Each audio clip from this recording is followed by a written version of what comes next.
Esto es Curiosidad Relativa, un canal dedicado a recopilar datos curiosos si te gusta aprender y descubrir cosas nuevas. Quédate, este es tu canal.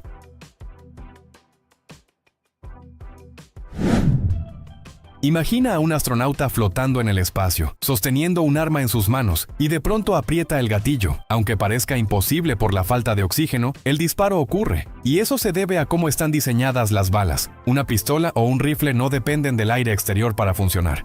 Dentro de cada cartucho ya está todo lo necesario. El fulminante, que genera la chispa inicial. El propelente, pólvora, que contiene un oxidante químico. Y la bala en sí. Cuando el percutor golpea el fulminante, este enciende la pólvora, liberando gases que expanden el cartucho y expulsan el proyectil a gran velocidad. Es un sistema cerrado que no necesita oxígeno del ambiente, por eso sí es posible disparar en el espacio.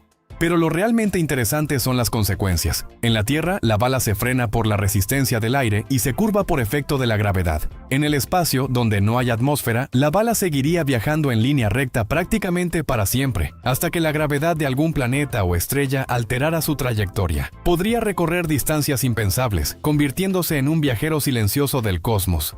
El tirador tampoco quedaría ileso. Por la tercera ley de Newton, acción y reacción, al disparar sería empujado hacia atrás. En un entorno sin gravedad ni fricción, el retroceso podría enviar al astronauta flotando en la dirección contraria a la bala. Una simple detonación bastaría para cambiar su órbita o alejarlo de su nave. Hay más detalles que complican la escena. Las armas tendrían que resistir temperaturas extremas, calor abrasador bajo el sol y frío casi absoluto en la sombra. Los lubricantes podrían congelarse o evaporarse, afectando el mecanismo. Aún así, el disparo en sí seguiría siendo posible. Así que, aunque parezca sacado de la ciencia ficción, disparar en el espacio no solo es factible, sino que tendría efectos muy distintos a los que conocemos en la Tierra. ¿No es impresionante pensar que una bala podría convertirse en un proyectil eterno, viajando sin detenerse jamás en el vacío del universo? En el mundo de los insectos, pocas criaturas han cautivado tanto la atención humana como las abejas melíferas, no solo por su vital papel en la polinización, sino por su asombrosa capacidad de reconocer rostros humanos. Sí, aunque su cerebro es diminuto, del tamaño de una semilla de sésamo. Estas abejas han demostrado algo que sorprende a la ciencia. Pueden recordar tu cara. ¿Cómo lo logran? Todo se basa en un proceso llamado procesamiento de configuración. Las abejas no ven los rostros como nosotros, no perciben expresiones emocionales ni detalles finos. En cambio, analizan la disposición de los rasgos faciales, la distancia entre los ojos, la posición de la nariz, la forma general de la cara. Pero eso no es todo. Durante experimentos científicos se entrenó a las abejas con imágenes de rostros humanos, cuando se les ofrecía una gota de azúcar como recompensa al acercarse a una cara específica. Ellas aprendían rápidamente a regresar a esa misma imagen. Una prueba clara de reconocimiento visual y memoria. Incluso cuando las fotografías estaban borrosas o simplificadas, ellas seguían distinguiendo la cara correcta, y lo más impresionante, lo hacían con total precisión. Pero, ¿por qué una abeja desarrollaría esta capacidad? La respuesta está en su supervivencia. Las abejas necesitan identificar flores, patrones y formas complejas en entornos llenos de distracciones visuales. Esta habilidad para procesar configuraciones visuales .c es la misma que ahora les permite distinguir rostros. Lo aplican para reconocer flores, nidos enemigos y sí, incluso humanos. Este hallazgo no solo nos habla de las abejas, también lanza una mirada nueva sobre la inteligencia animal. Nos obliga a cuestionar nuestras propias nociones de complejidad cerebral, porque un cerebro pequeño no significa una mente simple. Mientras nosotros pensamos en recuerdos, emociones o simpatía al ver una cara, las abejas lo hacen desde la lógica y la eficiencia. Para ellas, cada patrón, cada detalle, es una pista visual que puede representar alimento o peligro. En el zumbido de sus alas y en la danza entre las flores, las abejas llevan un mensaje silencioso. La inteligencia puede encontrarse en los lugares más diminutos. En el mundo de los insectos, pocas criaturas son tan discretas y al mismo tiempo tan destructivas como las termitas. A diferencia de la mayoría de los seres vivos, las termitas nunca duermen. Su vida entera es una jornada interminable de trabajo, día y noche, sin pausas, sin descanso. Siempre alimentándose, siempre excavando, siempre construyendo. Este comportamiento incansable tiene un precio, pero no para ellas. El verdadero costo lo pagamos nosotros, porque esa actividad ininterrumpida les permite causar daños masivos en silencio. Pueden devorar vigas, muebles y paneles, sin que nadie lo note, hasta que es demasiado tarde. Una sola colonia es capaz de consumir hasta 450 kilos de madera al año. Un apetito voraz que, multiplicado por miles de individuos, se convierte en una amenaza constante para cualquier estructura. No hay pausa, no hay tregua. Mientras duermes, ellas siguen trabajando. Y su labor no se limita a alimentarse. Las termitas están siempre expandiendo sus colonias, construyendo túneles y cámaras que se extienden bajo tierra o dentro de los muros. Su reina, que puede vivir más de una década, es atendida de manera incesante por miles de obreras, garantizando que la población crezca de forma imparable. Lo más inquietante es su naturaleza silenciosa. Mientras los humanos confiamos en nuestros sentidos para detectar problemas, ellas avanzan ocultas, invisibles, ocasionando un deterioro que rara vez se nota en las primeras etapas. Cuando los signos se hacen evidentes, el daño estructural suele ser ya grave e irreversible. Las termitas son, en esencia, una maquinaria viva de trabajo continuo. Su existencia demuestra cómo la disciplina biológica puede convertirse en destrucción total. Un ejército diminuto, organizado y sin necesidad de descanso, capaz de transformar en polvo lo que alguna vez fue sólido y fuerte. Un recordatorio inquietante: mientras tú descansas, ellas nunca lo hacen. En las copas de los eucaliptos, donde el aire se impregna de un aroma fresco y penetrante, vive uno de los animales más entrañables de Australia, el koala. Pero detrás de su apariencia tierna y su estilo de vida apacible, se esconde un detalle sorprendente. Su cerebro es pequeño y liso. A diferencia de otros mamíferos, el cerebro del koala solo ocupa alrededor del 60 al 61% de su cavidad craneal. El resto está lleno de líquido, y a diferencia de los cerebros humanos o de muchos animales, el suyo carece de circunvoluciones, esos pliegues que aumentan la superficie y la complejidad cerebral. En el koala, la superficie es casi lisa. ¿Por qué la naturaleza lo diseñó así? La respuesta está en su dieta y su estilo de vida. Los koalas se alimentan casi exclusivamente de hojas de eucalipto. Un alimento abundante, sí, pero pobre en nutrientes y cargado de toxinas. Para sobrevivir, deben conservar la energía al máximo. Un cerebro más pequeño requiere menos gasto energético. Y así, lo que podría parecer una desventaja, es en realidad una adaptación evolutiva. Este detalle explica gran parte de su comportamiento. Los koalas pasan hasta 20 horas al día dormitando en las ramas, y el resto comiendo lentamente. Su vida transcurre en calma, sin prisas, sin actividades complejas. No cazan, no construyen, no migran largas distancias. Todo en ellos está diseñado para ahorrar energía. Claro, esta simplicidad tiene un costo. Con un cerebro reducido y liso, los koalas carecen de la capacidad cognitiva para realizar comportamientos elaborados. No pueden resolver problemas complejos, ni mostrar la flexibilidad mental de otros marsupiales. Pero, desde otra perspectiva, su aparente limitación es en realidad una muestra de eficiencia biológica. La evolución no busca inteligencia por sí misma, sino la supervivencia. Y en el caso del koala, un cerebro pequeño es la clave para vivir en un entorno donde la comida exige gastar lo mínimo posible. Así, este animal, con su andar lento y su mirada adormilada, representa un recordatorio poderoso. La inteligencia no siempre significa éxito. A veces, la verdadera victoria está en la capacidad de adaptarse al entorno. Entre los corales y las anémonas del océano, vive un pez tan llamativo como enigmático: el pez payaso. Con sus franjas naranjas y blancas es fácilmente reconocible, pero lo que pocos saben es que guarda un secreto sorprendente. Puede cambiar de género. Este fenómeno se llama hermafroditismo secuencial, y en el caso del pez payaso, su vida comienza siempre igual. Todos nacen como machos.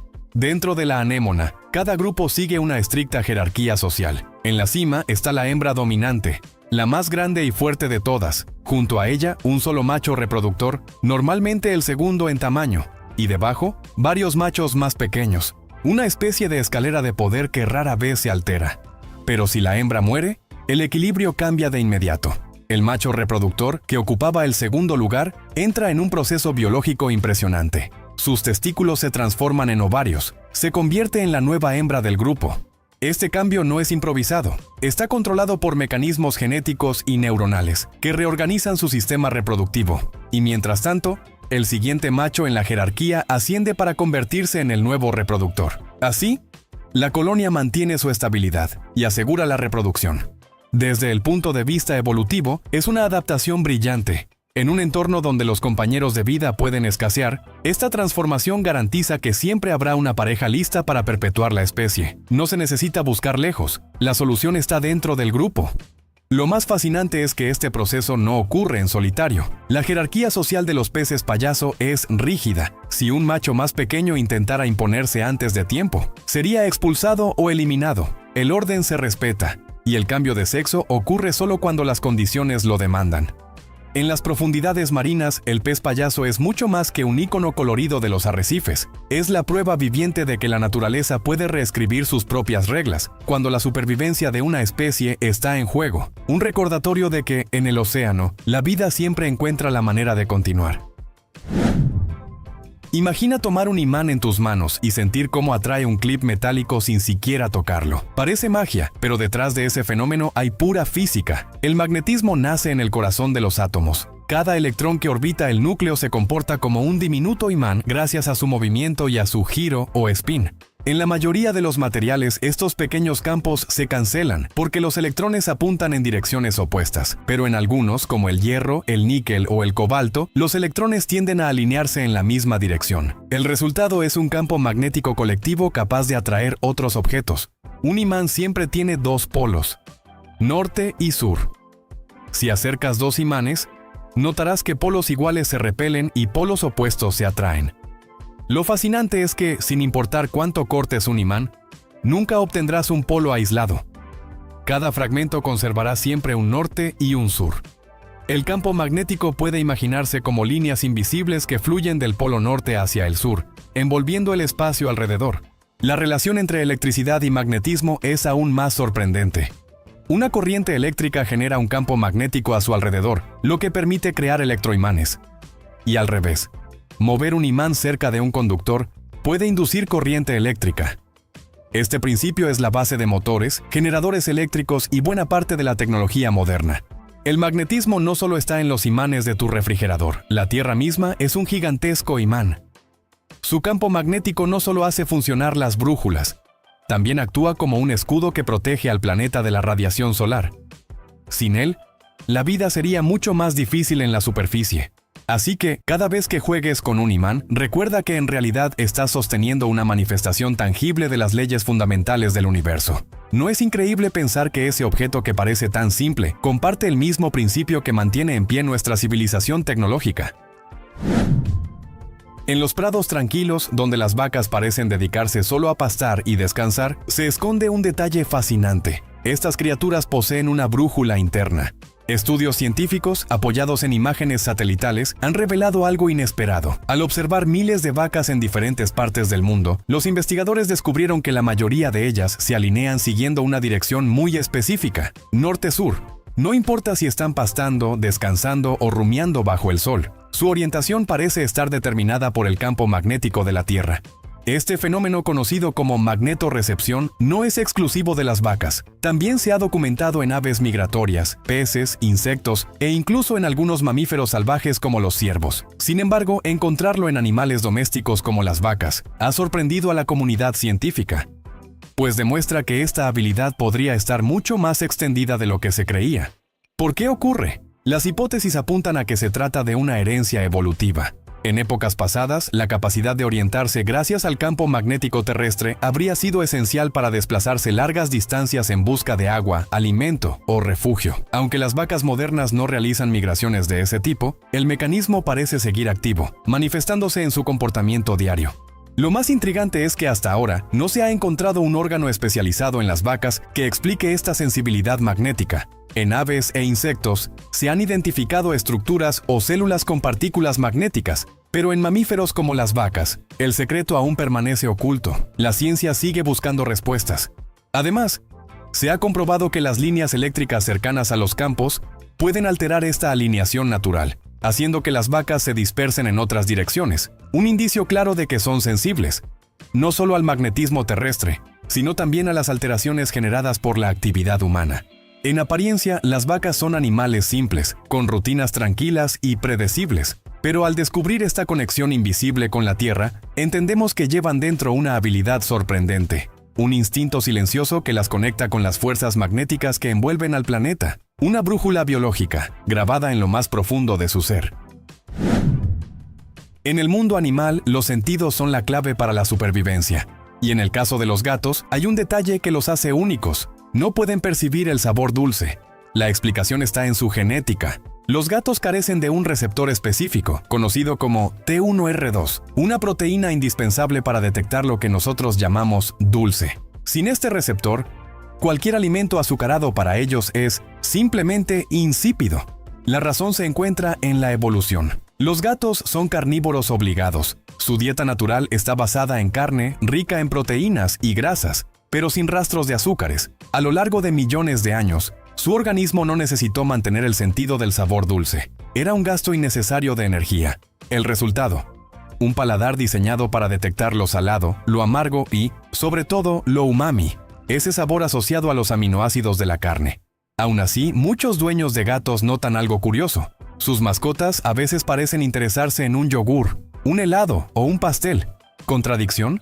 En realidad no. Lo que los atrae no es el azúcar, sino otros factores. El aroma intenso de ciertos alimentos, la textura cremosa o fría que despierta su curiosidad, o el contenido de grasas, algo que sí resulta atractivo para su metabolismo. En esos casos, los gatos no buscan lo dulce, sino lo que su instinto reconoce como energía útil.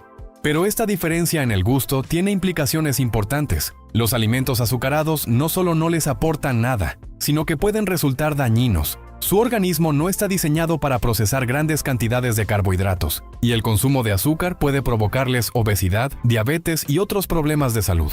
En este sentido, la incapacidad de los gatos para saborear lo dulce no es una limitación, es una forma de protección evolutiva. Su cuerpo está calibrado para lo que realmente necesitan: la carne, la proteína, la grasa, así. Mientras para nosotros un trozo de chocolate representa placer, para un gato no significa nada. En su mundo, el dulce no existe. Y sin embargo, eso no les impide ser uno de los depredadores más eficientes y refinados de la naturaleza. Un recordatorio de que cada especie percibe la realidad a su manera, y de que, a veces, lo que nosotros consideramos esencial, para otros simplemente no tiene sabor.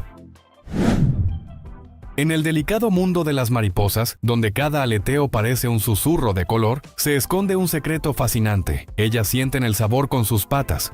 Este fenómeno es posible gracias a los quimioreceptores, sensores químicos especializados ubicados en la parte final de sus patas, conocida como tarso. Cuando una mariposa se posa sobre una hoja, no solo descansa, en realidad está probando la planta. Los compuestos químicos de la superficie entran en contacto con estos receptores, y en cuestión de segundos, la mariposa puede determinar si la planta es nutritiva, segura o tóxica.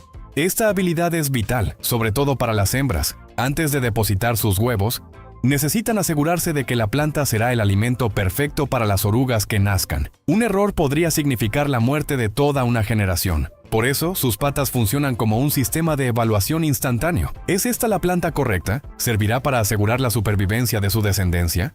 Un ejemplo claro se encuentra en la mariposa monarca. Ella deposita sus huevos únicamente en plantas de algodoncillo. Al posar sus patas sobre la hoja, los receptores le indican que ese es el lugar ideal. Allí sus orugas encontrarán el alimento necesario para crecer. Pero esta capacidad no solo está ligada a la reproducción, también es una estrategia de ahorro de energía. En lugar de probar al azar cada planta con su boca, las mariposas pueden degustar de inmediato con sus patas, filtrando en segundos lo que es útil de lo que no lo es. Así, conservan fuerzas en un mundo donde cada movimiento cuenta.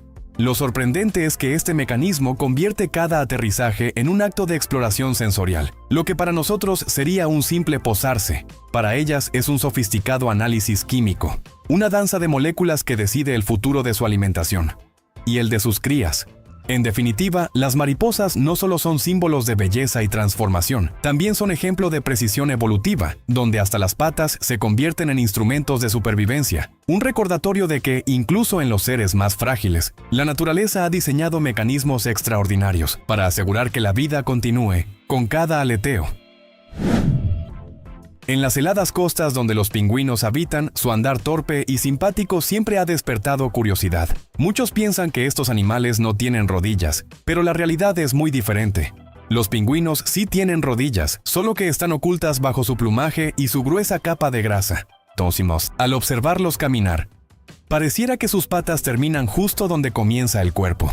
Sin embargo, su esqueleto revela otra historia. Las patas de un pingüino incluyen un fémur, una rodilla con rótula y una tibia, igual que en otros vertebrados. La diferencia está en que la parte superior de sus patas, incluyendo la rodilla, está plegada dentro de la cavidad corporal. Lo que nosotros vemos doblarse hacia atrás no es la rodilla, sino el tobillo.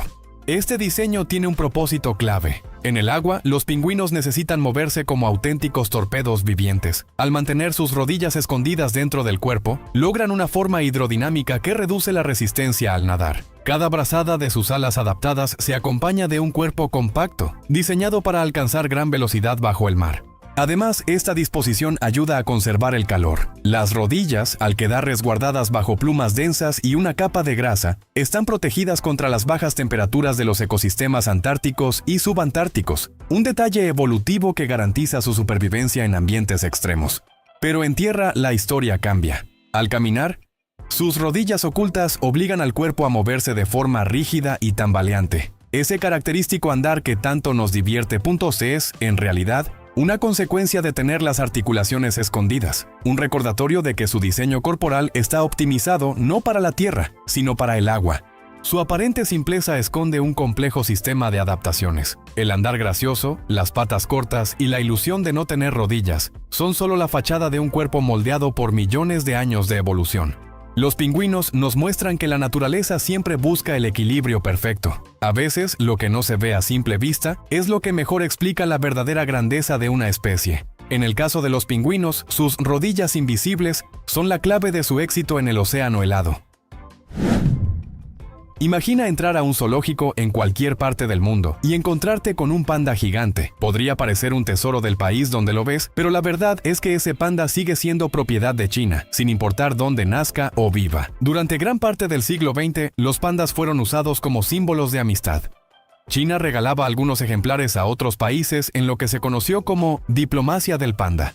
Pero en 1984, todo cambió. En lugar de obsequios, el gobierno chino decidió que los pandas serían prestados bajo contrato. Así nació el sistema actual. Los zoológicos que quieren pandas deben alquilarlos, normalmente en parejas, por periodos de 10 a 15 años. El costo es elevado, se calcula que puede superar el $1.000.000 al año por pareja. Ese dinero se destina oficialmente a programas de conservación en China, especialmente en la provincia de Sichuan, donde se encuentran los principales santuarios del panda gigante. Pero el acuerdo no termina ahí. Incluso las crías nacidas fuera de China son consideradas propiedad del país y deben regresar cuando cumplen alrededor de 4 años. Esta estrategia asegura que China mantenga el control genético de la especie, protegida y cuidada como un verdadero tesoro nacional. Al mismo tiempo, convierte a los pandas en embajadores de lujo. Para un zoológico, tenerlos es una atracción que multiplica las visitas. Para un país, recibirlos suele interpretarse como un gesto de confianza y buena voluntad diplomática. Y para China es una forma de ejercer poder blando. Un recurso que combina conservación, política y cultura en una sola jugada. Lo fascinante es que este animal, que alguna vez estuvo al borde de la extinción, se ha convertido en un símbolo mundial de ternura y protección ambiental, al mismo tiempo que en un instrumento diplomático único en la historia.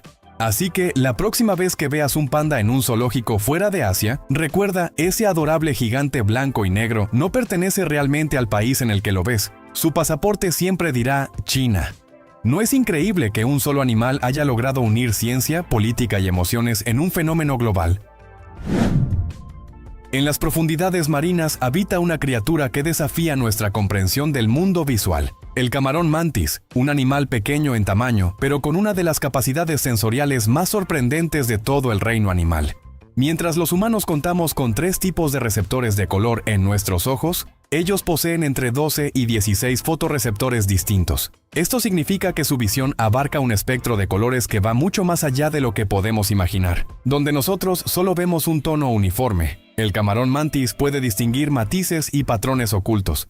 Pero su extraordinaria visión no se detiene ahí. También son capaces de percibir la luz ultravioleta, invisible para el ojo humano, y la luz polarizada, una propiedad de las ondas de luz que escapa por completo a nuestra percepción. Para ellos, el mar no es un espacio oscuro y uniforme, sino un escenario lleno de señales, contrastes y destellos imposibles de concebir para nosotros.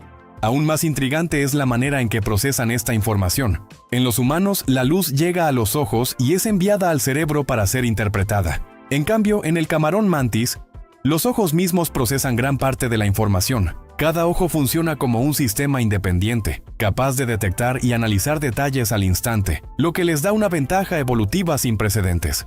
¿Y para qué sirve semejante complejidad?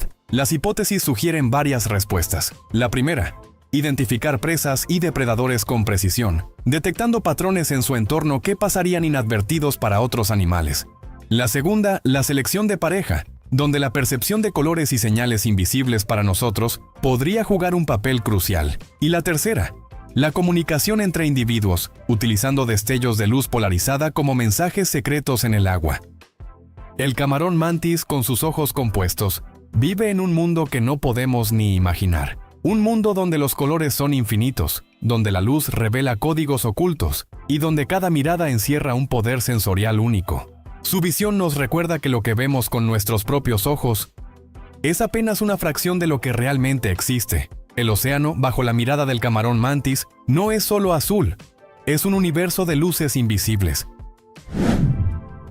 En los océanos del planeta nada uno de los depredadores más temidos y admirados, el tiburón. Su cuerpo imponente y su eficacia como cazador nos hacen pensar que está construido con la misma solidez que otros vertebrados marinos. Pero lo cierto es que los tiburones no tienen huesos. En lugar de un esqueleto óseo, poseen una estructura hecha completamente de cartílago, el mismo tejido flexible que forma nuestras orejas y la punta de nuestra nariz. Este material es mucho más ligero que el hueso. Y en el caso de los tiburones, esa ligereza significa velocidad y maniobrabilidad extrema. La evolución explica este diseño. Los tiburones pertenecen al grupo de los peces cartilaginosos o condrictios, una línea evolutiva que se separó de los peces óseos hace más de 420 millones de años. Desde entonces, este esqueleto flexible ha sido una ventaja en su supervivencia. El cartílago les permite deslizarse por el agua con un gasto mínimo de energía. Al ser menos denso que el hueso, les ayuda a mantenerse a flote sin necesidad de vejiga natatoria, algo que la mayoría de los peces sí requiere. Esa eficiencia energética los convierte en auténticas máquinas de nado continuo, capaces de recorrer grandes distancias sin agotarse. Pero la sorpresa no termina en su esqueleto. La piel de los tiburones tampoco es lisa. Está cubierta de dentículos dérmicos, pequeñas estructuras con forma de dientes microscópicos que apuntan hacia la cola. Estas reducen la fricción con el agua, convirtiendo su piel en un auténtico traje hidrodinámico natural.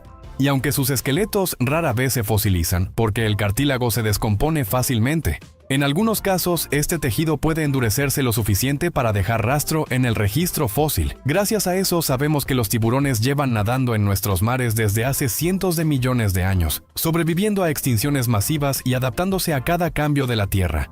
Así, el tiburón no es solo un depredador formidable, sino también un testimonio viviente de la evolución. Una criatura cuya fuerza no proviene de la dureza de los huesos, sino de la flexibilidad y ligereza del cartílago. En cada movimiento veloz, en cada giro preciso, los tiburones nos recuerdan que la naturaleza encuentra soluciones inesperadas para crear a los más extraordinarios sobrevivientes del océano. En los bosques fríos de Norteamérica existe un anfibio capaz de desafiar lo que entendemos por vida y muerte, la rana de madera. Cuando llega el invierno y las temperaturas caen bajo cero, estas ranas hacen algo sorprendente. Se congelan completamente. Su corazón deja de latir.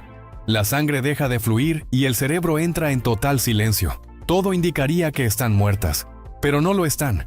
La clave está en un sistema biológico único. Durante el otoño, estas ranas comienzan a producir sustancias protectoras como el glicerol y la glucosa, que funcionan como un anticongelante natural. Estos compuestos inundan sus células y actúan como un escudo contra el hielo. En lugar de que se formen cristales afilados que destrocen los tejidos, el agua dentro de sus cuerpos permanece estable, evitando daños irreparables. Mientras tanto, el agua que sí llega a congelarse lo hace fuera de las células, en los espacios intersticiales, dejando al organismo en un estado de suspensión vital. El corazón se detiene, el metabolismo se congela junto con el cuerpo, y la rana permanece rígida, incrustada en la hojarasca del bosque. Lo más increíble ocurre meses después, cuando el sol de primavera derrite la nieve y eleva la temperatura. Estas ranas comienzan a descongelarse poco a poco. El corazón late de nuevo.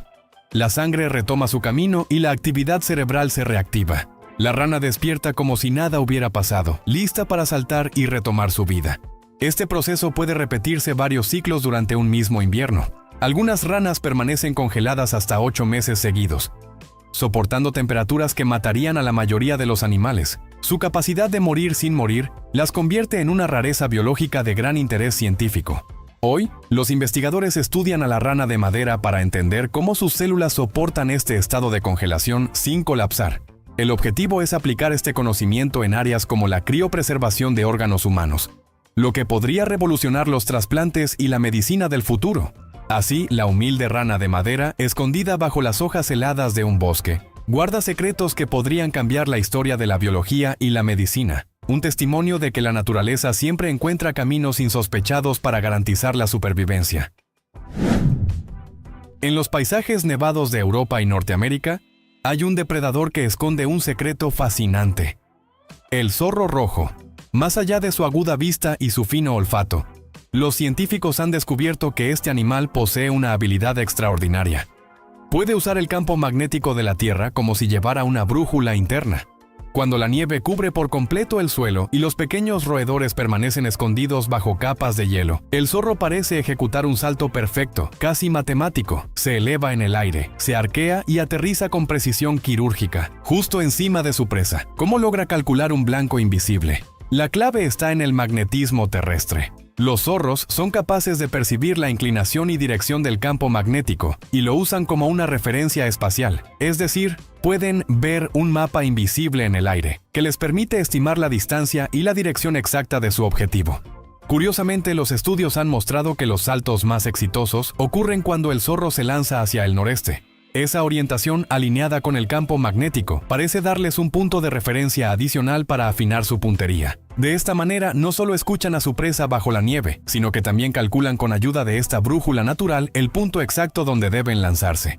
Pero esta capacidad no se limita a la caza. El campo magnético también les ayuda a orientarse en grandes distancias, a reconocer territorios y a encontrar refugio, un recurso invisible presente en todo el planeta que la mayoría de los animales ignoran, pero que los zorros han aprendido a aprovechar. Lo más sorprendente es que, hasta ahora, los zorros parecen ser los únicos animales conocidos que usan el magnetismo no solo para orientarse, sino también para medir distancias en la caza, una habilidad única que combina precisión biológica con instinto depredador. Este hallazgo abre nuevas preguntas. ¿Cómo perciben exactamente los zorros ese campo magnético? ¿Es una imagen, un sonido, una sensación? La ciencia aún no lo sabe con certeza. Lo que sí está claro es que, bajo el silencio blanco del invierno, cada salto de un zorro no es azaroso ni improvisado. Es la perfecta sincronía entre instinto, sentidos y un poder invisible que rodea al planeta. Un recordatorio de que la naturaleza guarda secretos tan sutiles como impresionantes, escondidos en cada movimiento de sus criaturas. En las profundidades de los océanos habita una de las criaturas más enigmáticas y antiguas del planeta: la medusa. Un ser vivo que desafía nuestra idea de lo que significa tener órganos vitales, porque carece de cerebro, corazón, pulmones, huesos, sangre y hasta un sistema circulatorio complejo, y aún así, sobrevive desde hace más de 500 millones de años. ¿Cómo es posible? Su secreto está en su asombrosa simplicidad biológica. En lugar de un cerebro centralizado, posee una red nerviosa difusa.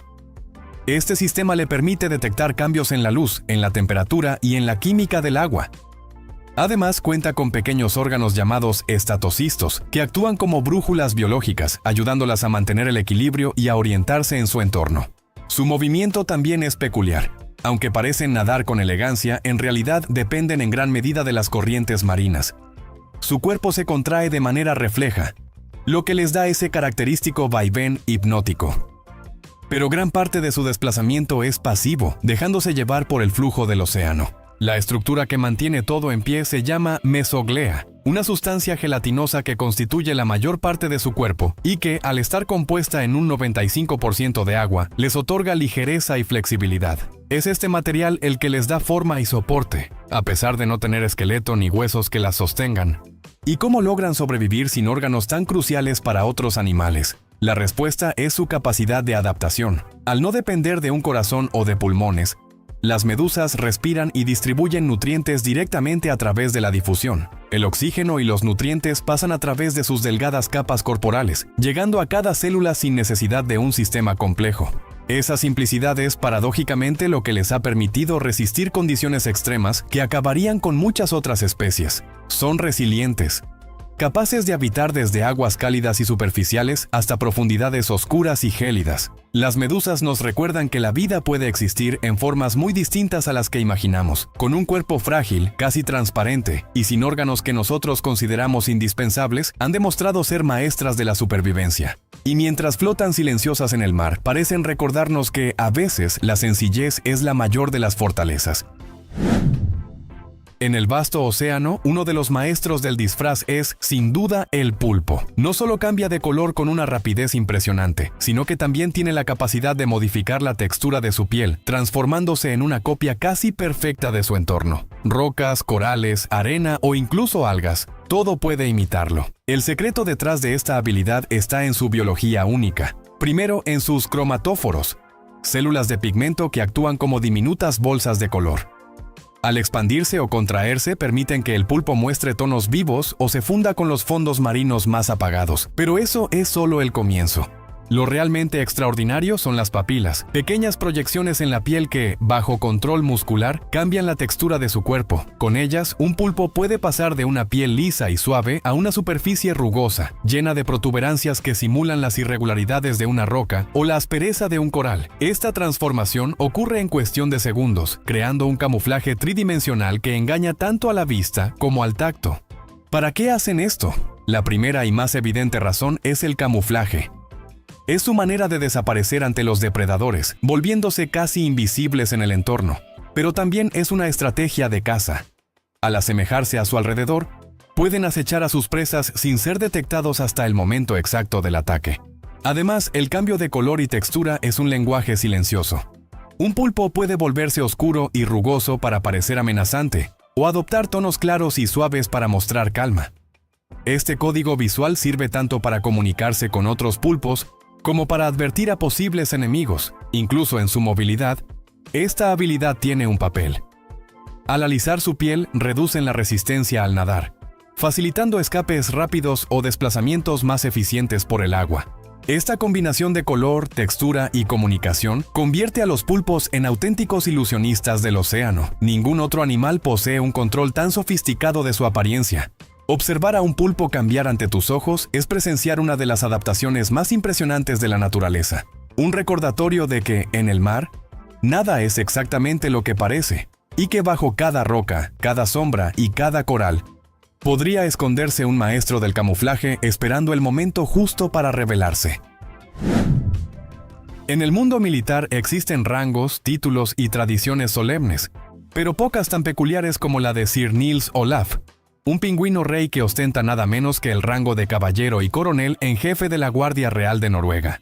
La historia comenzó en 1972, cuando el regimiento de la Guardia Real de Noruega visitó el zoológico de Edimburgo, en Escocia. Durante aquella visita, el entonces mayor Niels Egelien decidió adoptar a un pingüino como mascota honoraria del regimiento. No era un simple gesto de simpatía, con el tiempo se convertiría en una tradición única en el mundo militar.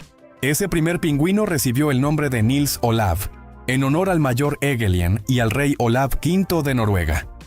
Desde entonces, cada sucesor ha llevado el mismo nombre, manteniendo viva la tradición a lo largo de los años.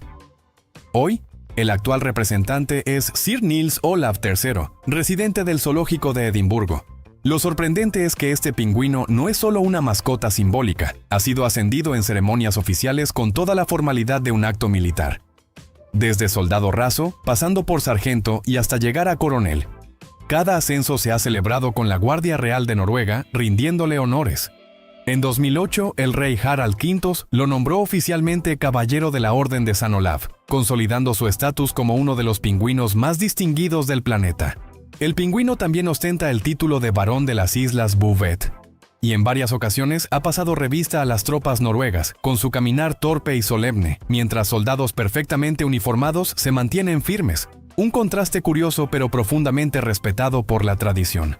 Este caso demuestra cómo el simbolismo y la historia pueden entrelazarse con lo inesperado. Lo que comenzó como un gesto de camaradería se convirtió en un emblema internacional. Tanto así que Guinness World Records lo reconoce como el pingüino con mayor rango militar en el mundo.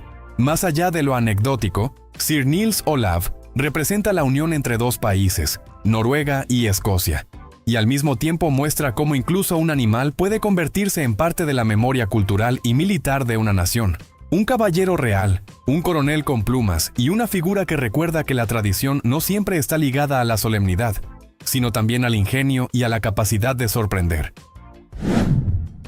En el vasto mundo de la biología hay descubrimientos que desafían lo que creemos posible. Uno de los más sorprendentes: las abejas entienden el concepto de cero. Sí, esos diminutos insectos, con cerebros del tamaño de una semilla de sésamo, son capaces de comprender una de las ideas matemáticas más abstractas que la humanidad tardó siglos en concebir.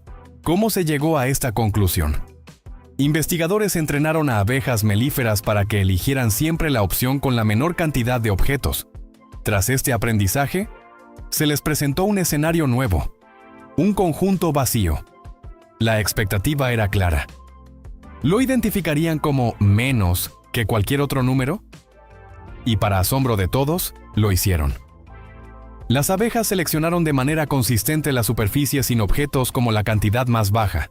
Este hallazgo es extraordinario porque el cero no es solo la ausencia de algo, es un concepto abstracto que representa un valor dentro de una secuencia numérica. Para los humanos, su invención fue un avance monumental en la historia de las matemáticas, y ahora sabemos que un insecto con un cerebro diminuto puede llegar a manejar esa misma noción. La implicación científica es profunda. Significa que la cognición compleja no está reservada únicamente a animales con cerebros grandes como delfines, elefantes o primates. Las abejas, con un sistema nervioso radicalmente más pequeño, muestran que la evolución puede desarrollar soluciones cognitivas sorprendentes en distintas ramas de la vida. Además, este descubrimiento tiene un eco en el mundo de la tecnología. Los científicos sugieren que si una abeja puede aprender un concepto abstracto como el cero a través de métodos simples, quizás podamos aplicar esos mismos principios en el desarrollo de inteligencias artificiales más eficientes y rápidas para aprender. Las abejas, conocidas principalmente por su miel, su danza y su papel crucial en la polinización, se convierten aquí en protagonistas de un relato que conecta naturaleza, matemáticas y tecnología. Lo que comenzó como un experimento de laboratorio se transformó en una revelación. Incluso en los cerebros más pequeños pueden esconderse grandes misterios del pensamiento.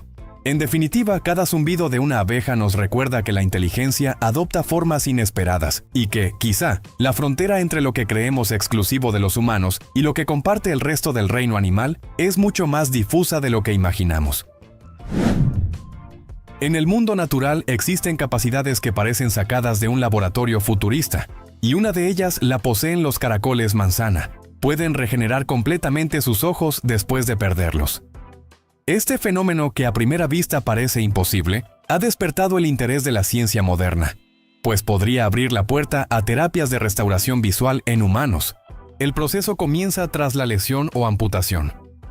El caracol cicatriza la herida y forma un blastema, un cúmulo de células indiferenciadas que actúa como una reserva biológica, lista para transformarse en nuevas estructuras. A partir de ahí, las células comienzan un proceso de diferenciación. Se reorganizan y forman todos los componentes esenciales del ojo, desde la retina con sus delicados fotorreceptores hasta el cristalino, logrando incluso reconectar el nervio óptico. En unas pocas semanas, un nuevo ojo, más pequeño que el original, empieza a funcionar. En tan solo 25 días, el caracol manzana puede volver a tener visión en el ojo regenerado, mientras los ajustes genéticos y de maduración continúan durante más tiempo. Este fenómeno coloca a estos moluscos en un nivel excepcional de adaptabilidad, muy por encima de las capacidades regenerativas humanas. ¿Por qué es tan importante? A diferencia de otros invertebrados, los caracoles manzana poseen ojos de cámara complejos, estructural y genéticamente similares a los humanos. Esto los convierte en un modelo ideal para estudiar los mecanismos moleculares de la regeneración ocular. Investigaciones han identificado genes clave como PAX6, fundamental en el desarrollo ocular inicial, que también está presente en humanos. Los científicos ven en este proceso una ventana hacia el futuro de la medicina regenerativa. Comprender cómo un caracol logra lo que nosotros no podemos podría llevarnos a terapias revolucionarias contra enfermedades como la degeneración macular o la pérdida de visión por lesiones. Herramientas modernas como CRISPR-Cas9 ya permiten manipular el genoma de estos animales, acelerando el descubrimiento de las bases genéticas que sostienen su capacidad regenerativa. Así, lo que para el caracol manzana es una simple estrategia de supervivencia, para la ciencia representa una promesa: la posibilidad de que un día los humanos también podamos recuperar la vista perdida. Una lección inesperada que nos recuerda que en los lugares más humildes de la naturaleza pueden esconderse los secretos más grandes para el futuro de la humanidad. Imagina que ves nacer a un potro con un pelaje oscuro y brillante, y unos años después lo reconoces convertido en un caballo gris casi plateado. Sí, el color del pelo de los caballos puede cambiar a lo largo de su vida, y no es un truco de magia, sino el resultado de genética, crecimiento y hasta de las estaciones.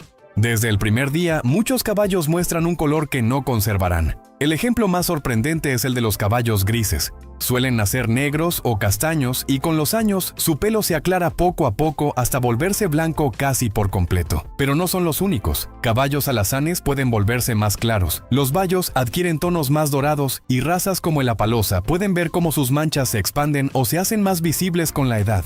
La genética juega el papel principal. Genes como el del gris, el crema o el dun determinan cómo evolucionará el color. Pero también influyen otros factores. La edad, que modifica la textura y el tono del pelo. La nutrición y salud, que pueden hacer que el pelaje pierda o gane brillo. Y las estaciones del año, porque muchos caballos desarrollan un pelo de invierno más grueso y de un tono diferente al de verano. Este cambio tiene incluso un toque práctico. En invierno, el pelaje no solo es más largo, sino también más opaco, ayudando al caballo a camuflarse mejor en un ambiente nevado o seco. En verano, recupera un aspecto más brillante y elegante. Lo curioso es que estos cambios no son siempre radicales. A veces se limitan a la intensidad del color, otras a la crin o la cola, y en casos extremos transforman por completo la apariencia del animal. Así que, la próxima vez que veas un caballo, recuerda, lo que estás observando es solo una versión temporal de su pelaje. ¿No es increíble pensar que, al igual que nosotros cambiamos con el tiempo, los caballos también llevan en su piel una historia de transformación constante? Imagina estar en una catedral medieval, con el incienso llenando el aire y el murmullo de los cantos resonando entre los muros de piedra. Ahora piensa que, en medio de ese ambiente solemne, un feligrés cierra los ojos y se queda dormido. Para nosotros sería una distracción menor, pero en la Edad Media podía interpretarse como algo mucho más oscuro, la puerta abierta a los demonios. En aquella época, la iglesia no era solo un lugar de oración, era el centro de la vida espiritual y social. Quedarse dormido durante la misa era visto no solo como una falta de respeto, sino como un acto peligroso. El razonamiento era simple. Al bajar la guardia y relajar el alma en un espacio sagrado, el diablo podía aprovechar para entrar en el cuerpo. Esta creencia se reforzaba con la idea de que los demonios rondaban constantemente, buscando cualquier oportunidad para tentar, poseer o confundir. Los sermones de monjes y sacerdotes advertían con dureza a los fieles. Si cerraban los ojos en la casa de Dios, se exponían a la influencia del maligno. En algunas crónicas se narran casos de personas que, tras dormirse en misa, sufrían convulsiones, ruidos extraños o actitudes consideradas anormales, lo que para los testigos era señal inequívoca de posesión demoníaca. Hoy lo llamaríamos epilepsia, cansancio o enfermedad, pero en la mentalidad medieval era la prueba de que el diablo había aprovechado un descuido. Para evitarlo, las iglesias tomaban medidas curiosas. Algunas hacían sonar campanillas en los momentos clave de la liturgia. Otras animaban a los asistentes a cambiar de postura, persignarse o incluso murmurar oraciones para mantenerse despiertos. Dormirse en misa no era un simple accidente. Se convertía en un símbolo de flojera espiritual y de vulnerabilidad frente al demonio. Este detalle revela cuánto miedo al mal impregnaba la vida cotidiana en la Edad Media. Hasta algo tan humano como quedarse dormido podía convertirse en prueba de debilidad frente a las fuerzas infernales. ¿No es sorprendente pensar que, en una época donde todo estaba cargado de simbolismo religioso, hasta cerrar los ojos unos segundos podía ser visto como una invitación al diablo? En 1962, en la región de Tanganica, hoy Tanzania, ocurrió un episodio tan insólito que parece sacado de una novela surrealista. La epidemia de la risa. Todo comenzó en una pequeña escuela misionera en el pueblo de Kashasha. Un grupo de alumnas empezó a reír de manera incontrolable, sin motivo aparente. No eran simples carcajadas pasajeras, podían durar horas enteras, acompañadas de espasmos, llanto e incluso desmayos. Lo más inquietante fue que la risa se volvió contagiosa. En cuestión de días, más estudiantes comenzaron a mostrar los mismos síntomas. La situación se salió de control rápidamente.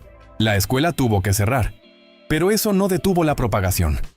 Las niñas regresaron a sus aldeas y llevaron consigo el extraño fenómeno. En pocas semanas, la risa se extendió a pueblos cercanos, afectando a cientos de personas. Se calcula que en total fueron más de 1000 los afectados, y algunas comunidades tuvieron que suspender actividades por completo. Los investigadores de la época descartaron que se tratara de un virus o una intoxicación. En su lugar, concluyeron que era un caso de histeria colectiva o trastorno psicógeno masivo. El contexto era clave. Tanganica acababa de obtener su independencia de Reino Unido en 1961 y la sociedad estaba bajo una fuerte presión social y emocional. El estrés, combinado con un ambiente cerrado y rígido como el de una escuela, creó el terreno perfecto para que un episodio psicológico se propagara como si fuera una enfermedad real. Lo más sorprendente es la duración. En algunas comunidades, los ataques de risa y ansiedad persistieron durante meses. No era una risa alegre, sino una manifestación de angustia colectiva que dejó a las autoridades desconcertadas. Este episodio sigue siendo estudiado como uno de los fenómenos más extraños de la psicología moderna. Demuestra que la mente humana, bajo suficiente presión, puede convertir la tensión en reacciones masivas que parecen imposibles.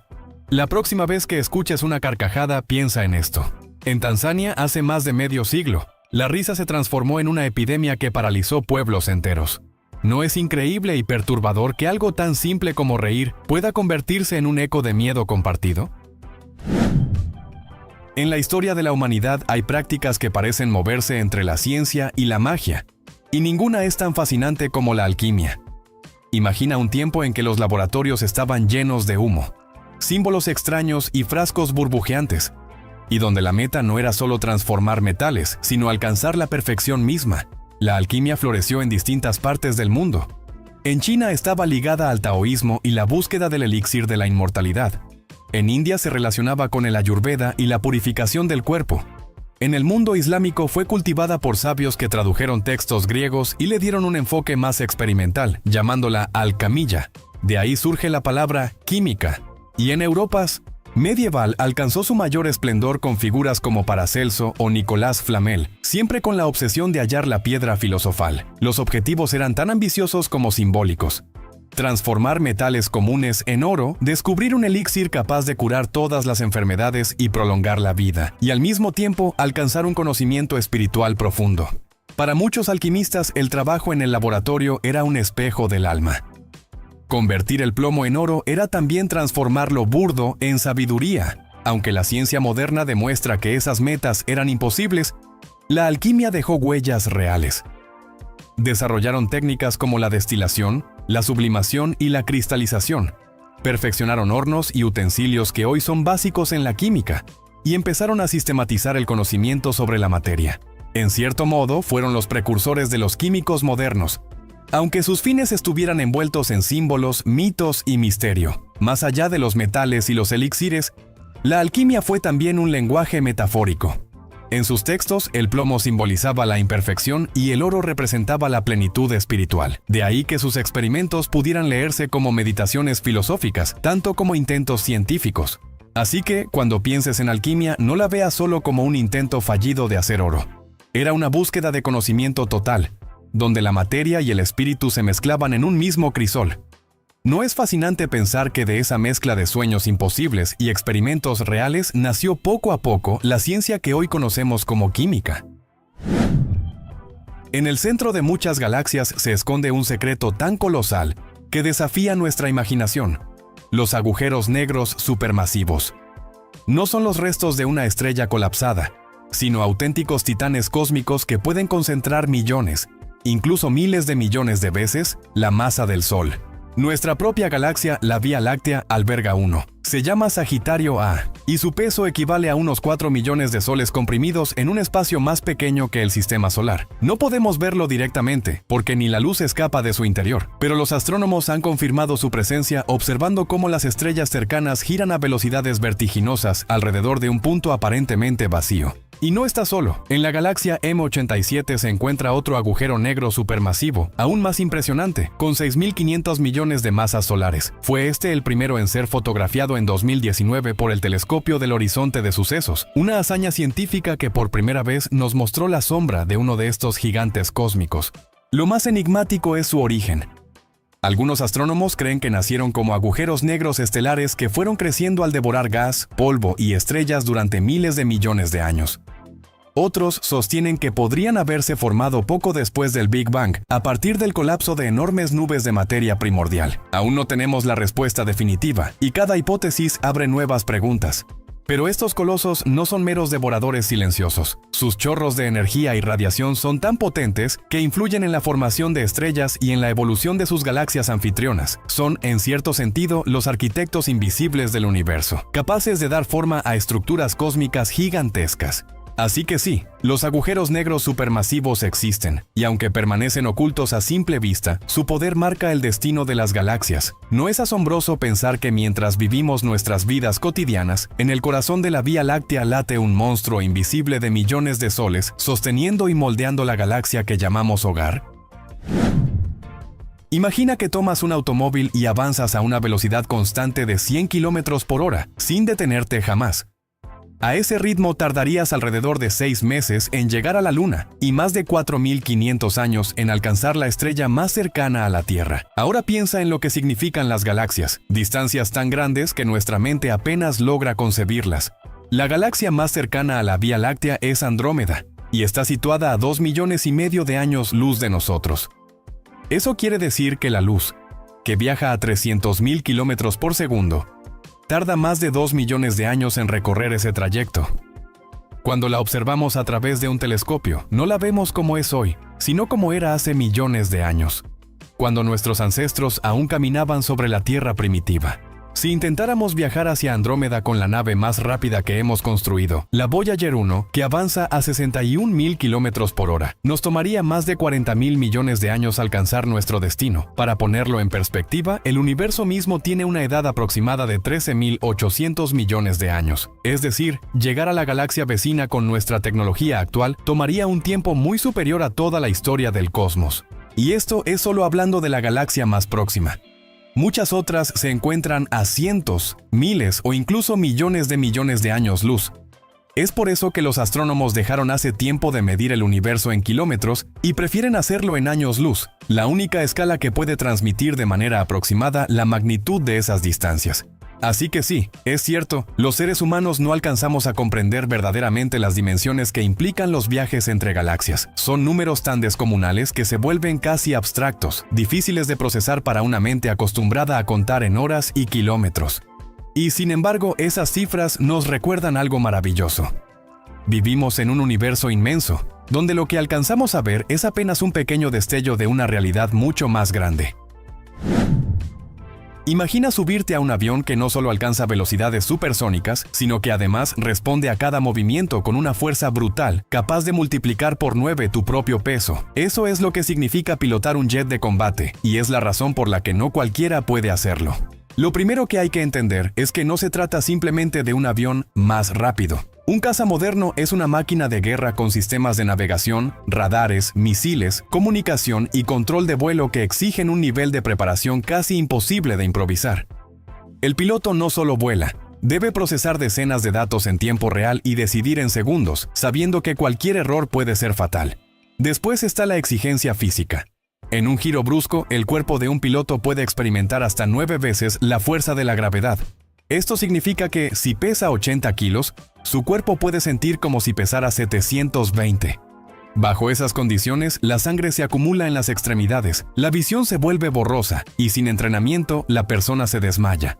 Para evitarlo, los pilotos usan trajes especiales llamados anti-G, que comprimen el cuerpo y ayudan a mantener la sangre en el cerebro. Aún así, se requiere un entrenamiento físico constante para soportar ese tipo de presión.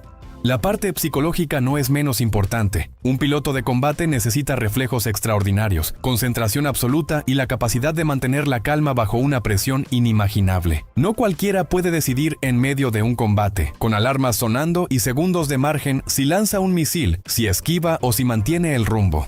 Por último, está el proceso de selección. De cada 100 aspirantes a piloto militar, solo una pequeña fracción llega a graduarse como piloto de caza. Hay años de formación, cientos de horas de simuladores y vuelos de entrenamiento, y exámenes médicos tan estrictos que un problema en la visión o en la presión arterial basta para descalificar.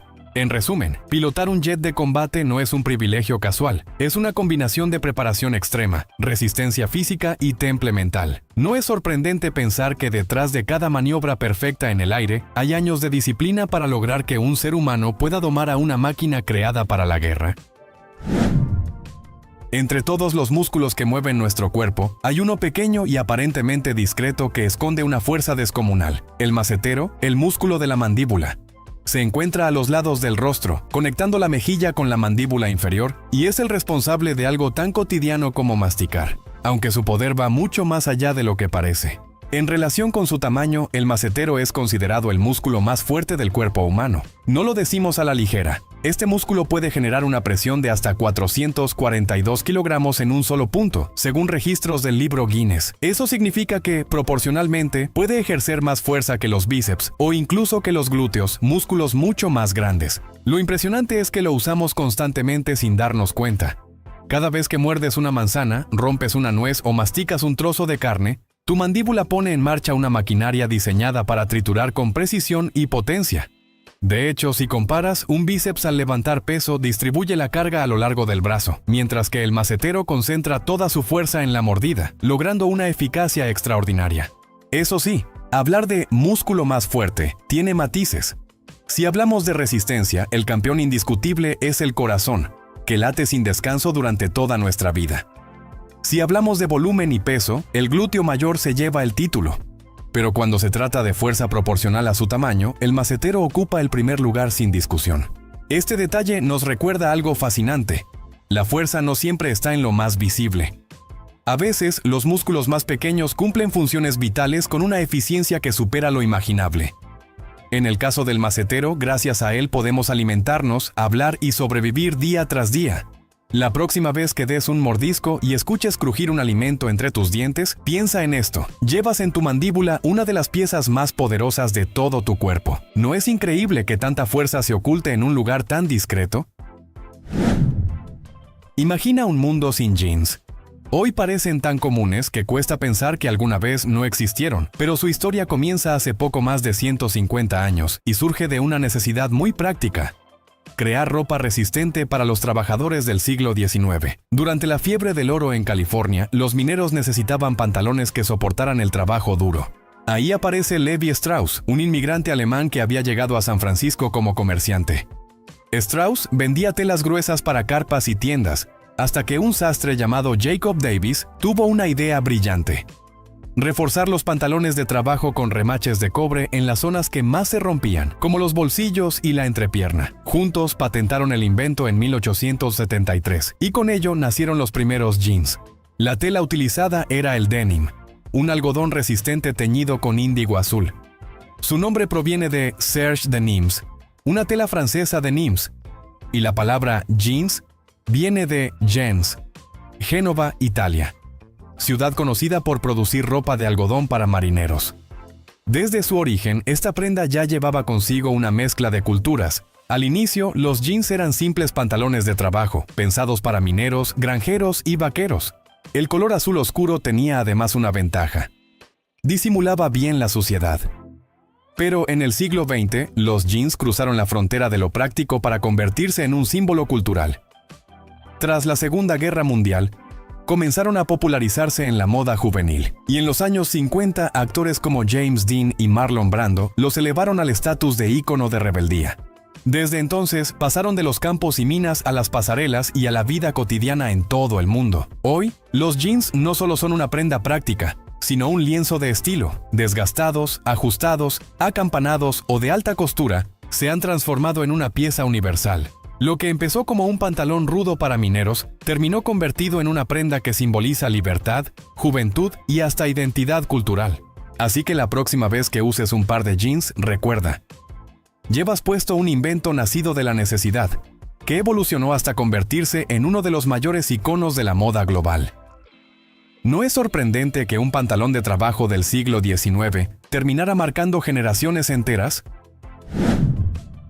En tu bolsillo puedes llevar uno de los inventos más simples y al mismo tiempo más revolucionarios de la historia: los fósforos. Pero ¿sabías que su creación fue fruto de accidentes químicos, riesgos mortales y finalmente un toque de ingenio sueco que los volvió seguros? La necesidad de encender fuego rápido y fácil viene desde siempre. Ya en la China del siglo VI se usaban palillos impregnados en azufre, pero aún dependían de una llama previa. El verdadero salto ocurrió en 1826, cuando el químico británico John Walker experimentaba con sustancias en su laboratorio. Al frotar un palillo con una mezcla pegajosa, este se encendió por fricción. Había nacido el fósforo moderno, al que llamó Lucifer. Sin embargo, Walker nunca lo patentó. En 1831, el francés Charles Sauria perfeccionó el invento usando fósforo blanco. Funcionaba mejor, pero tenía un lado siniestro. Era altamente tóxico. Los trabajadores que los fabricaban sufrían una enfermedad terrible llamada mandíbula de fósforo, que literalmente destruía los huesos faciales. Era un invento útil, pero peligroso tanto para quien lo producía como para quien lo manipulaba. La solución llegó en 1844 gracias al sueco Gustav Erik Pasch, que ideó los fósforos con fósforo rojo, un compuesto mucho más seguro. Poco después, los hermanos Lundström llevaron la producción a gran escala. Estos nuevos fósforos solo podían encenderse al frotarse contra una superficie especial en la caja. Había nacido el fósforo de seguridad, tal como lo conocemos hoy. Su impacto fue inmediato. Encender una vela, preparar una lámpara de aceite o iniciar una fogata dejó de ser un proceso engorroso y pasó a ser tan fácil como un pequeño movimiento de muñeca. En el siglo XIX y XX, los fósforos se convirtieron en un artículo indispensable en todo hogar. Baratos, portátiles y confiables. Hoy, con encendedores y estufas modernas, los fósforos pueden parecer simples, casi insignificantes. Pero en su momento fueron un invento revolucionario que cambió la vida diaria de millones de personas. ¿No es increíble pensar que algo tan pequeño, nacido de un accidente químico y pulido con ingenio, encendió literalmente la modernidad? Imagina mirar al cielo y descubrir que la luna, esa compañera eterna de la Tierra, en realidad se está alejando de nosotros poco a poco. No lo notas a simple vista, pero cada año viaja unos centímetros más lejos. Y ese movimiento silencioso está cambiando el destino de nuestro planeta. La causa está en un fenómeno cotidiano, las mareas. La gravedad de la Luna tira de los océanos terrestres, creando abultamientos de agua, pero la Tierra gira más rápido de lo que la Luna orbita, y esa rotación empuja las mareas ligeramente hacia adelante. Esa diferencia genera un tirón que transfiere energía de la rotación de la Tierra a la órbita lunar. El resultado es doble. La rotación terrestre se va frenando. Nuestros días se alargan muy lentamente, y la Luna gana impulso orbital, alejándose unos 3 centímetros con 8 milímetros cada año. Sabemos esto con absoluta certeza gracias a los reflectores láser que los astronautas del programa Apolo colocaron en la superficie lunar. Desde entonces, científicos disparan pulsos de luz que rebotan en ellos y regresan a la Tierra, permitiendo medir la distancia con una precisión milimétrica. Es una de las pruebas más claras de cómo un fenómeno invisible para nosotros está en marcha constantemente. Las consecuencias son sorprendentes cuando pensamos a largo plazo. Dentro de cientos de millones de años, la Luna estará tan lejos que ya no se alineará perfectamente con el Sol, y los eclipses totales desaparecerán para siempre.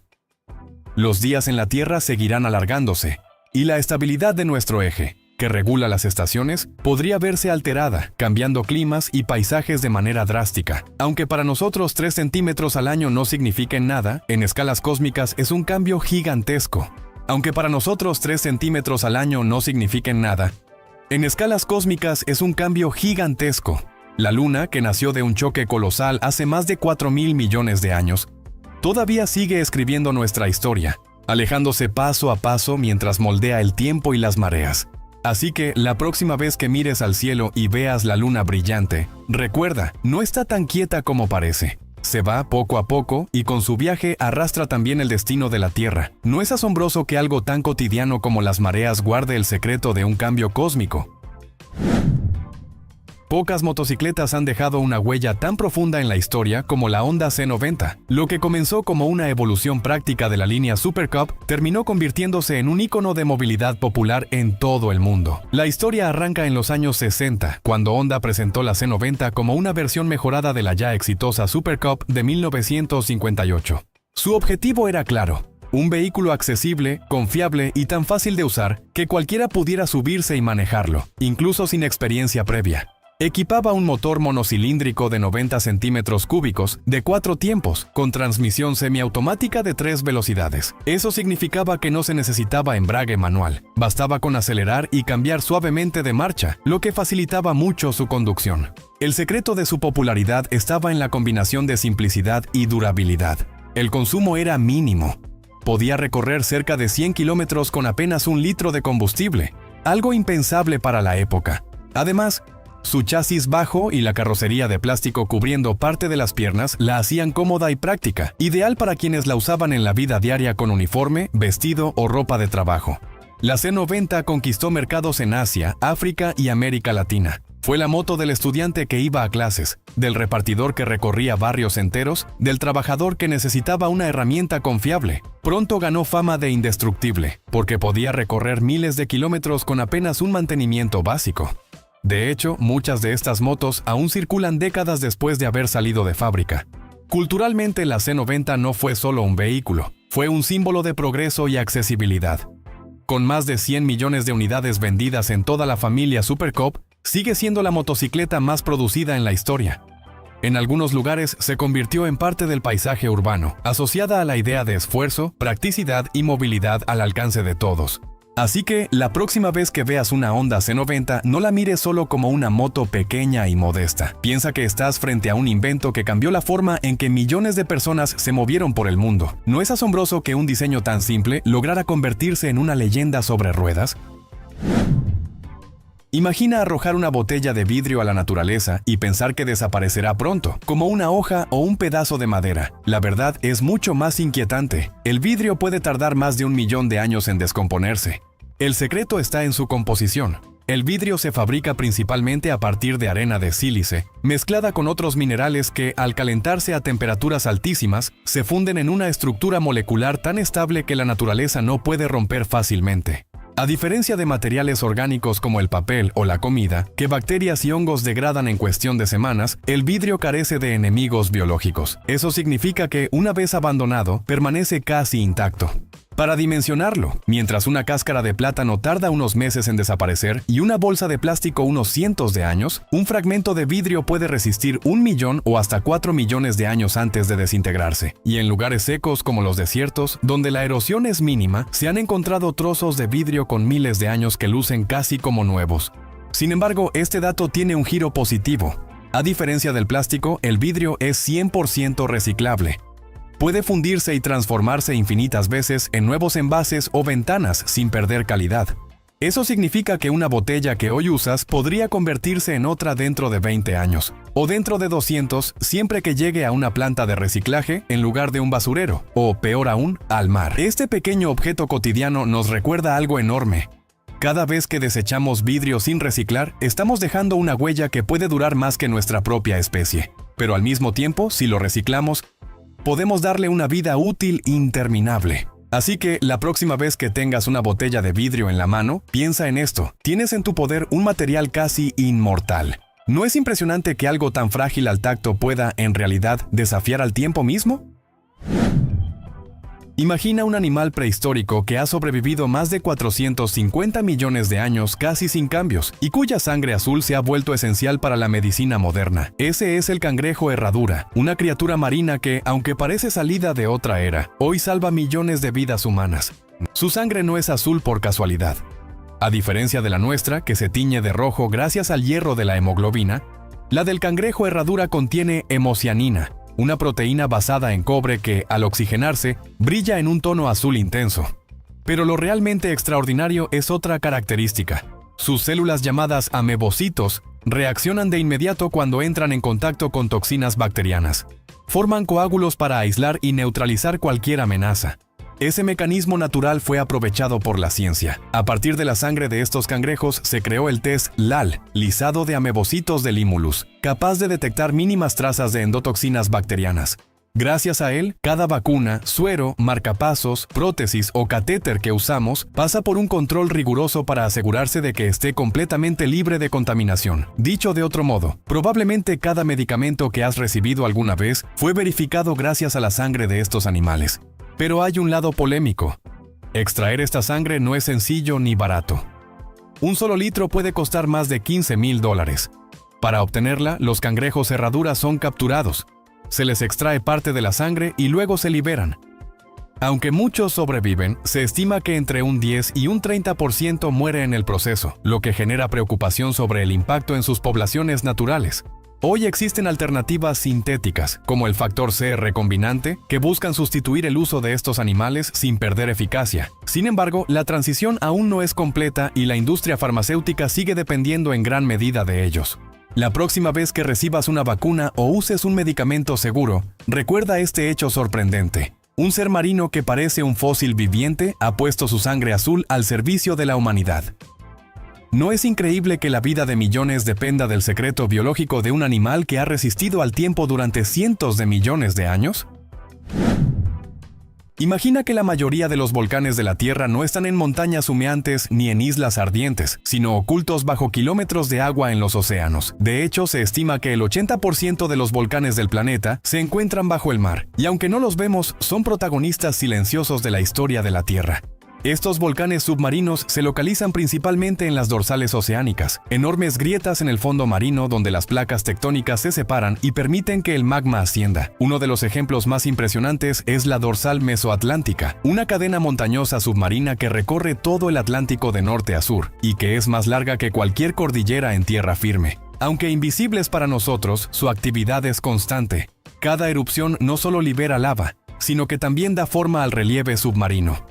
Algunas veces, estas erupciones llegan a la superficie y crean nuevas islas, como ocurrió en Tonga, donde un volcán submarino emergió antes de su colosal explosión en 2022. En otras ocasiones, se manifiestan como fumarolas hidrotermales, grietas en el fondo que expulsan agua hirviendo cargada de minerales. Estos lugares, que parecen inhóspitos, albergan ecosistemas únicos con bacterias y animales capaces de sobrevivir en condiciones extremas, e incluso algunos científicos creen que allí pudo originarse la vida hace miles de millones de años.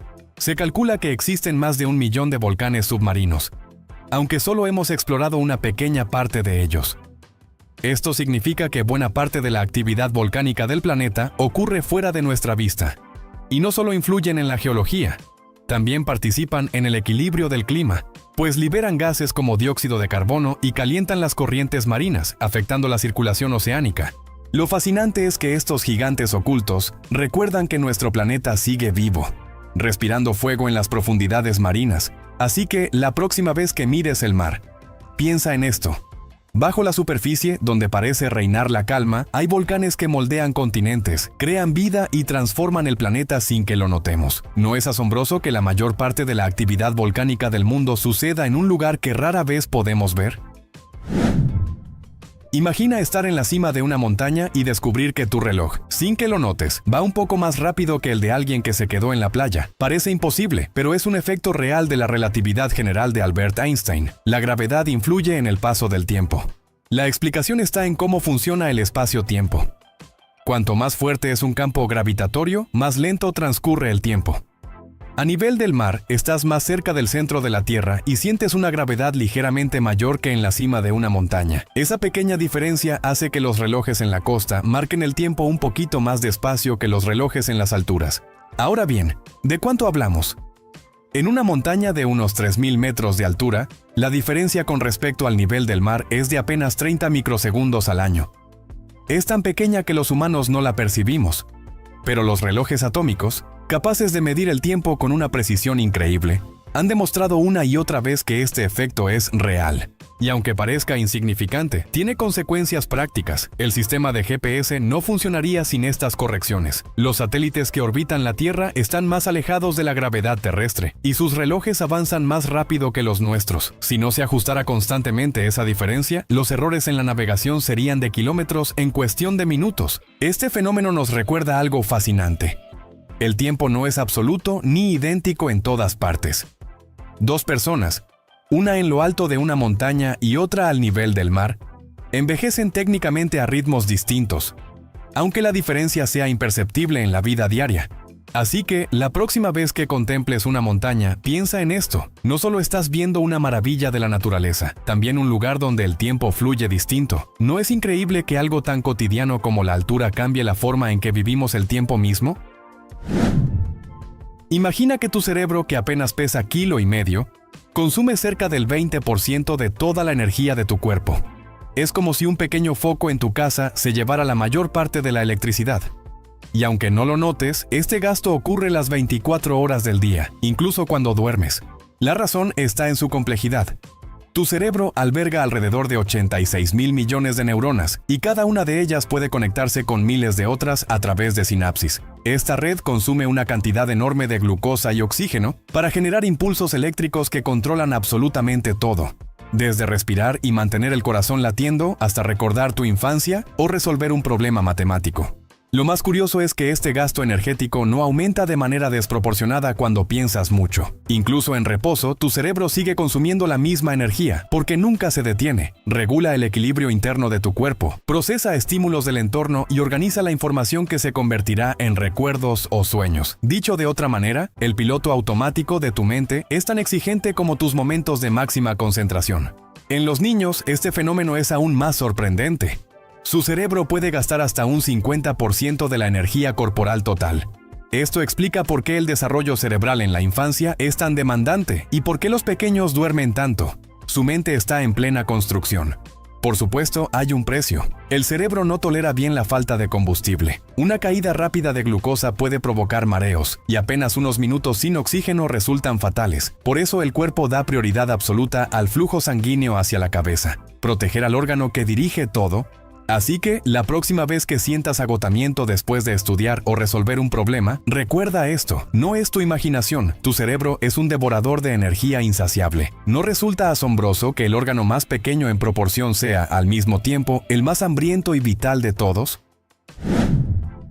Imagina despertar un día y descubrir que toda la superficie de la Tierra, montañas, selvas, desiertos y ciudades, está cubierta por una gruesa capa de sal blanca, de la altura de un edificio de 50 pisos. Suena imposible, pero es real. Si extrajéramos toda la sal disuelta en los océanos y la extendiéramos sobre el planeta, formaríamos una capa de unos 150 metros de grosor. El agua de mar contiene, en promedio, un 3,5% de sal. Puede parecer poco, pero multiplicado por la inmensidad de los océanos, el resultado es abrumador. Se calcula que existen más de 500 millones de kilómetros cúbicos de sal disueltos en ellos. Para darnos una idea, es suficiente para enterrar la Tierra entera bajo una costra de minerales casi indestructible. ¿De dónde salió toda esa sal? La respuesta está en un proceso lento y constante de millones de años. Cada gota de lluvia erosiona las rocas, arrastrando minerales hacia los ríos y finalmente hacia los mares. El agua se evapora con el calor del sol, pero la sal permanece. Así, con el paso de los milenios, los océanos se transformaron en enormes depósitos minerales líquidos. La magnitud de este fenómeno no es solo una curiosidad matemática. La salinidad regula el equilibrio del planeta, influye en la densidad del agua, controla las corrientes marinas y ayuda a mantener un clima estable. Además, es la base de ecosistemas enteros, pues millones de organismos dependen de esa concentración precisa de sales para sobrevivir. Lo más fascinante es que, a pesar de su abundancia, la sal oceánica nunca nos inunda. Permanece disuelta, formando parte de un sistema dinámico que sostiene la vida.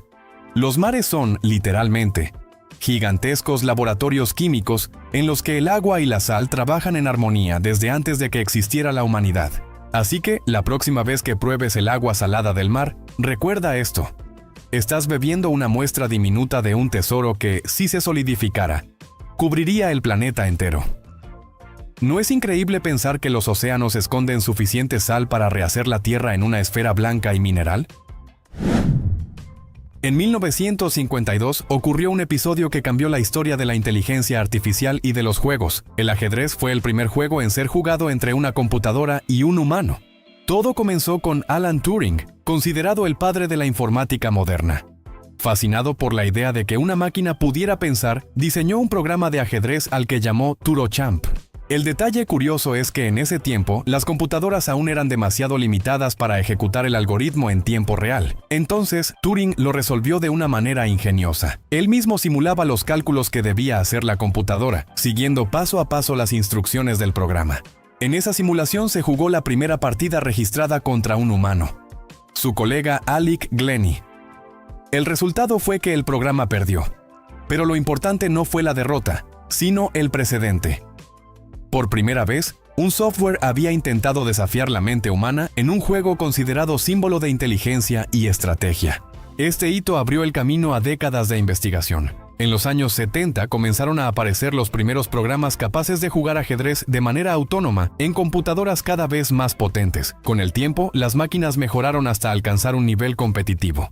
El punto culminante llegó en 1997, cuando la supercomputadora Deep Blue de IBM venció al campeón mundial Garry Kasparov.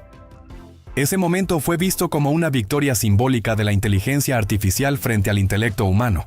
Lo sorprendente es que todo esto arrancó con un programa rudimentario, escrito en lápiz y papel, en un tiempo donde las máquinas apenas podían realizar operaciones básicas. La próxima vez que veas una aplicación de ajedrez en tu celular o un algoritmo de inteligencia artificial tomando decisiones, recuerda. Todo comenzó con Alan Turing, un tablero y un programa que soñaba con pensar como un ser humano. ¿No es increíble que una simple partida jugada en 1952 haya sembrado las semillas de la inteligencia artificial que hoy transforma al mundo? Imagina caminar por las calles de la Meca en el siglo XVI y descubrir que algo tan cotidiano para nosotros como el café estaba prohibido. Sí, en 1511, el gobernador Khayr Beg ordenó que esta bebida fuera vetada en la Ciudad Santa, porque se pensaba que estimulaba demasiado y que podía generar caos social. El café, originario de Etiopía y popularizado en Yemen, ya se había expandido por la península arábiga. Se consumía en lugares llamados Kahve Khaneh, las primeras cafeterías del mundo, donde la gente se reunía para conversar, escuchar música y discutir ideas. Justo ahí estaba el problema. Esas reuniones eran vistas con recelo por las autoridades, que temían que la bebida animara a la crítica política o fomentara actitudes consideradas rebeldes. A nivel religioso, algunos clérigos comparaban el café con bebidas embriagantes prohibidas por la ley islámica. Aunque no producía los mismos efectos que el alcohol, sí alteraba la conducta, mantenía a la gente despierta, atenta y con energía. Eso bastaba para que lo vieran como una amenaza a la disciplina moral y espiritual. La prohibición, sin embargo, no duró demasiado. El café ya había conquistado a médicos, comerciantes y viajeros, quienes lo defendían por sus beneficios. Médicos de la época aseguraban que ayudaba a la digestión, al estado de alerta y a la concentración. Y poco a poco, la popularidad de la bebida superó cualquier intento de censura. En pocas décadas, el café no solo se aceptó de nuevo en la Meca, sino que se expandió por todo el mundo islámico y llegó a Europa en el siglo XVII. Donde también causó polémicas y prohibiciones temporales, antes de convertirse en la bebida universal que conocemos. Este episodio demuestra cómo algo tan común hoy fue considerado en su momento peligroso, casi subversivo. Lo que para unos era un simple estimulante, para otros era una chispa de revolución. La próxima vez que tomes una taza de café, recuerda, hubo un tiempo en que beberla en público podía ser visto como un acto de desafío. ¿No es increíble pensar que esta bebida, que hoy nos acompaña cada mañana, estuvo a punto de ser silenciada por completo en su cuna espiritual? Gracias por ver el video de hoy. Esperamos que te haya gustado, si fue así. No olvides suscribirte y activar la campanita de notificaciones para que YouTube te avise cuando subamos nuevo video.